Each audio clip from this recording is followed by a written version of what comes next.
2023 წელს აკაკი წერეთლის სახელობის სახელმწიფო უნივერსიტეტს შეუსრულდა დაარსებიდან 90 წელი.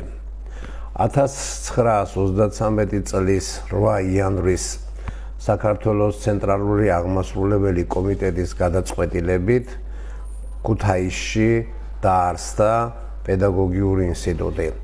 თბილისის სახელმწიფო უნივერსიტეტიდან ქუთაისში გადმოყვანილი იქნა პედაგოგიური ინსტიტუტის პირველი და მეორე კურსის სტუდენტები, რომლებთაც მიეცათ საშუალება სწავლა გაეგრძელებინათ ქუთაისის პედაგოგიურ ინსტიტუტში.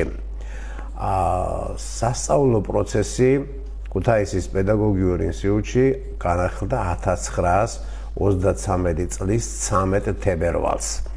სასწავლო პროცესი უნდა დაწყებულიყო 1 თებერვალს, მაგრამ დიდ თოვლობის გამო, რომელიც მოვიდა ქუთაისში, სასწავლო პროცესი გადაიდო 1933 წლის 13 თებერვლისათვის.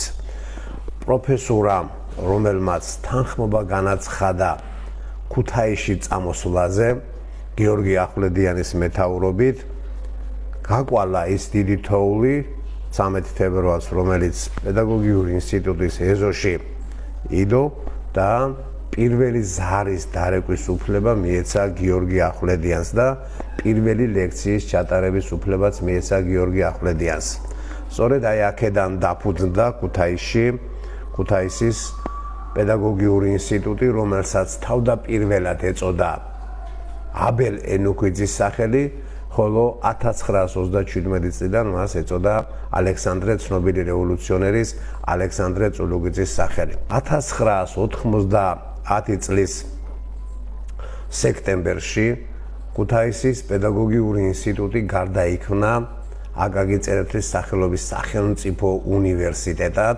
დიდი წვლილი და როლი მიუძღვის მაშინდელი ქუთაისის პედაგოგიური ინსტიტუტის რექტორს პროფესორ ნანული კაკაურიძეს, რომელიც თავისთავად გახდა აკაკი წერეთლის სახელობის სახელმწიფო ახლად გარდაქმნილი დაარსებული უნივერსიტეტის პირველი რექტორი და სწორედ მისი ძალისხმევით უნივერსიტეტმა შეისხა ფრთები იმ თვალსაზრისით, რომ უნივერსიტეტი გადავიდა უკვე 2 საფეხურიან და შემდგომში მალე 3 საფეხურიან სწავლების სისტემაზე. ეს იყო ბაკალავრიატი, მაგისტრატურა და დოქტორანტურა.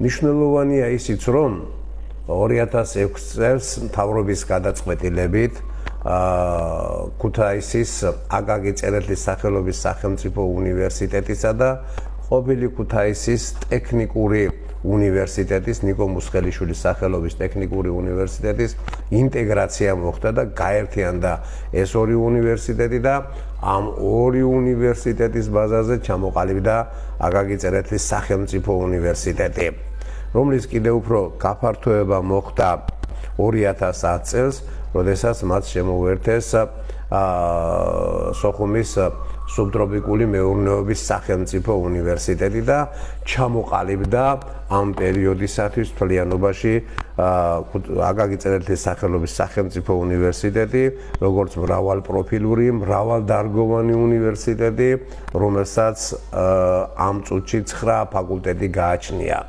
და ეს 9 ფაკულტეტი განთავსებული არის უნივერსიტეტის 22 სასწავლო კორპუსში და ერთ-ერთი კორპუსი ამ 22-თაგანი არის ქალაქ ფოთში საზღვაო სატრანსპორტო ფაკულტეტის სახით. უნივერსიტეტის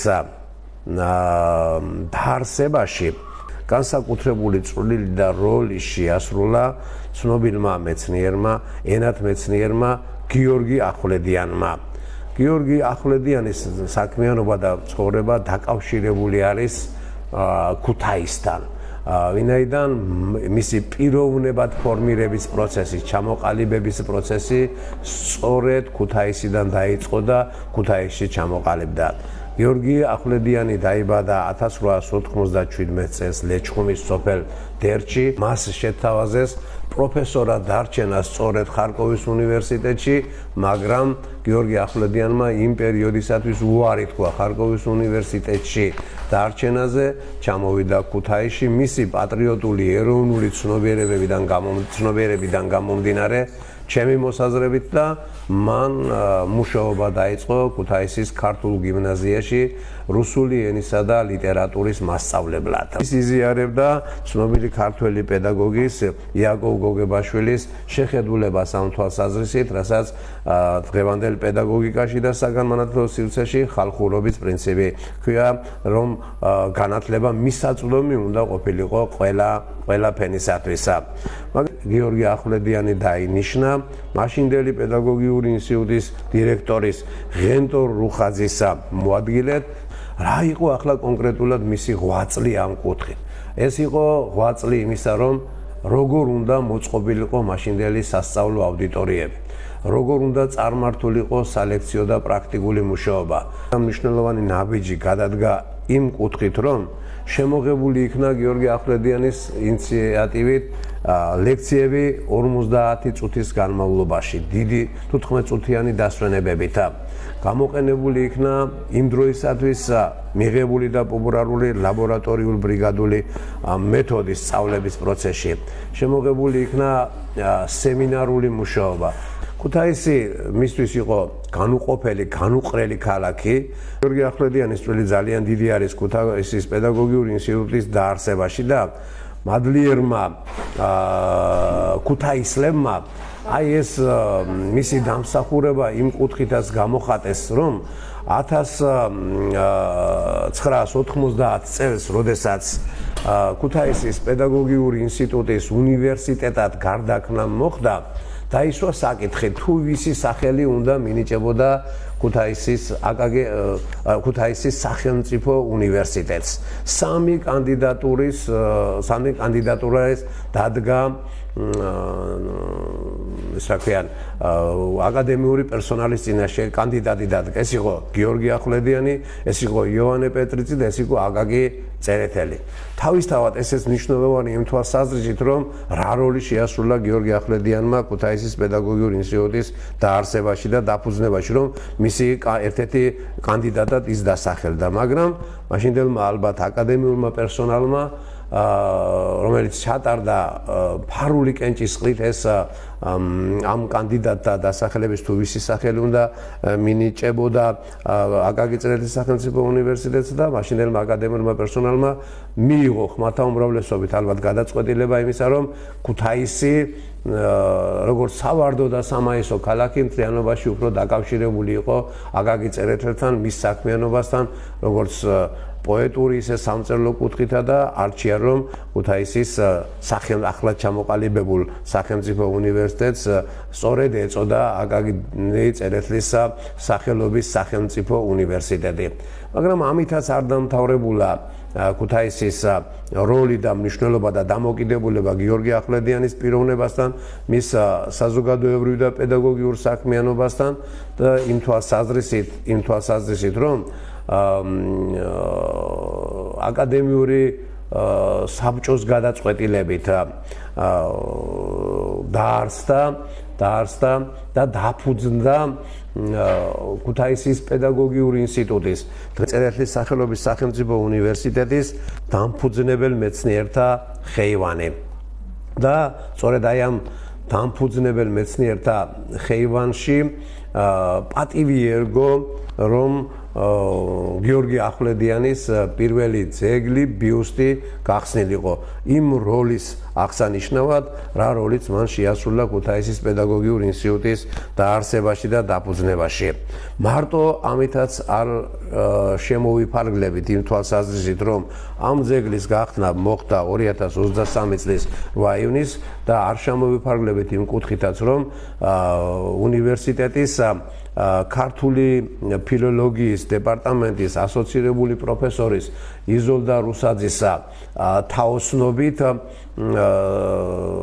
შეიქმნება და იქმნება კრებული მადლიერი ინსტიტუტი ასეთი სათაურით, რომელიც მიეძღვნება გიორგი ახვლედიანს და ამ კრებულში მოთავსებული იქნება აკაკი წერეთლის სახელობის სახელმწიფო უნივერსიტეტის აკადემიური პერსონალის მიერ შექმნილი ნაშრომები, სტატიები, აგრეთვე იმ პროფესორთა ნაშრომები და სტატიები, რომლებიც იყვნენ უშუალოდ გიორგი ახვლედიანის მოწაფეები და მასში ნათლად და კარგად იქნება გადმოცემული გიორგი ახვლედიანის 8 წლი და მისი ცხოვრება, პედაგოგიური საქმიანობა და მისი როლი ქუთაისის პედაგოგიური ინსტიტუტის დაარსების საქმეში.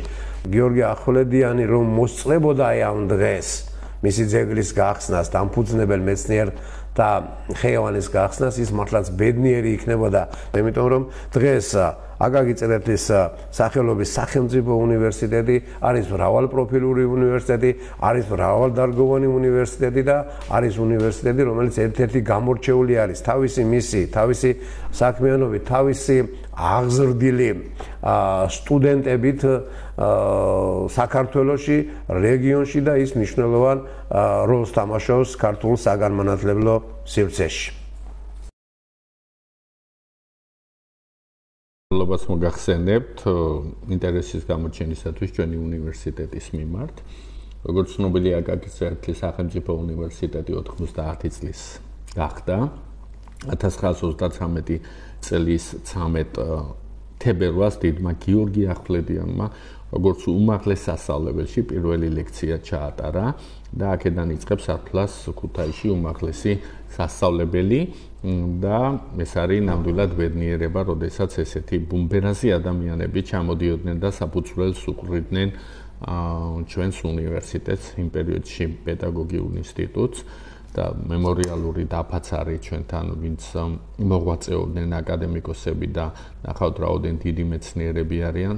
ძალიან ნიშანდობლივია თქვენი სტუმრობა დღეს გუშინ უკვე ხეივანის გაკეთება დავიწყეთ, სადაც ამ ფუძემდებლების ბიუსტები იქნება წარმოდგენილი და გუშინ უკვე გაიხსნა დიდი გიორგი ახვლედიანის ბიუსტი, მალე დიმიტრი უზნაცის და ასე შემდეგ გაიხსნება. უნივერსიტეტი მაქსიმალურად მობილიზებული ხდება აი ამ წელიწადს, ძალიან ბევრი საინტერესო ღონისძიება ტარდება, თუნდაც დღეს საქართველოს მასშტაბით ყველა ცნობილი ენათმეცნიერი და ქართველოლოგი იქნება დღეს, ქუთაისური საუბრები, ეს ტრადიციული კონფერენცია ტარდება ისევ. ესეთი ღონისძიებები თითქმის ყოველ კვირა ტარდება ყველა ფაკულტეტზე, აბსოლუტურად და ყველა ფაკულტეტი მაქსიმალურად არის მობილიზებული.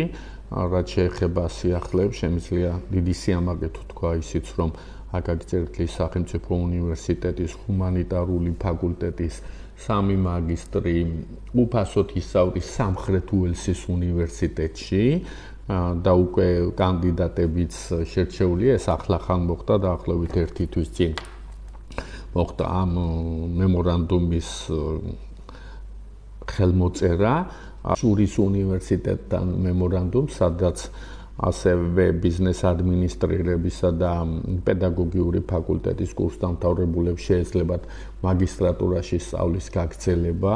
ესეც ძალიან დიდი მიღწევა არის. ძალიან სასიამოვნოა ისიც, რომ საინჟინრო მიმართულების ბაკალავრიატის დამთავრებულები იტალიაში აგრძელებენ სწავლას და იქ დაფინანსებით ყველა კეთილდღეობით, ესე რომ ვთქვა, თქვენ წარმოიდგინეთ სტიპენდიითაც კი. ასევე იგეგმება სილეზიის უნივერსიტეტთან მემორანდუმის გაფორმება, სადაც ასევე საინჟინრო მიმართულებით ერთი დოქტორანტი ისწავლის უფასოდ და არის საუბარი იმასაც, რომ ჩვენ შორის მოხდეს ისეთი მემორანდუმის გაფორმება და იმ ყველაფერი მაქსიმალურად ხელშეწყობა იმისა, რომ ორმაგი დიპლომის აღიარება მოხდეს ბაკალავრიატის სტუდენტებისათვის. ქართველოლოგიის მიმართულებითაც ძალიან ბევრი საინტერესო მისია გვაქვს დაგეგმილი და განსაკუთრებით მინდა ვთქვა, რომ გვაქვს უკვე თურქეთის დუშჩეს უნივერსიტეტთან გაკეთდეს ერთობლივი სამაგისტრო პროგრამა. ინგლისური ენოვანი პროგრამების მაქსიმალურად გააქტიურება ხდება დაახლოებით 810 სტუდენტი გვყავს ჩვენ ამ შემთხვევაში მსოფლიოს 10 ქვეყნიდან სტუდენტი ჩვენს უნივერსიტეტში უცხოენოვანი და ამ მომენტში გამზადებულია და აკრედიტაციაზე ძალიან მალე წარვადგენთ ინფორმატიკის პროგრამას, ინგლისურ ენოვანს, ველოდებით ბიზნეს ადმინისტრირების პროგრამას, ველოდებით ენერგეტიკის პროგრამას და ესე რომ ამ მხრივ გვინდა მაქსიმალურად ხელი შეუწყოთ ჩვენ ინტერნაციონალიზაციას და მსოფლიო უნივერსიტეტების რუკაზე უფრო მეტად რო ფრიალებდეს აკაკი წერტლის სახელმწიფო უნივერსიტეტის რუკა. მე მინდა ყველა ჩემს სტუდენტს, ჩემს თანამშრომელს, აკადემიურ პერსონალს, ტექნიკურს თუ ნებისმიერს მიულოცო 90 წლის იუბილე, მიულოცო ასევე ყველა კურსდამთავრებულს, ყველა ჩემს მეგობარს და მინდა ვთქვა, რომ უნივერსიტეტი ყველაფერს გააკეთებს მისი ყველა სტუდენტისათვის, თანამშრომლისთვის მაქსიმუმი გვინდა გავაკეთოთ.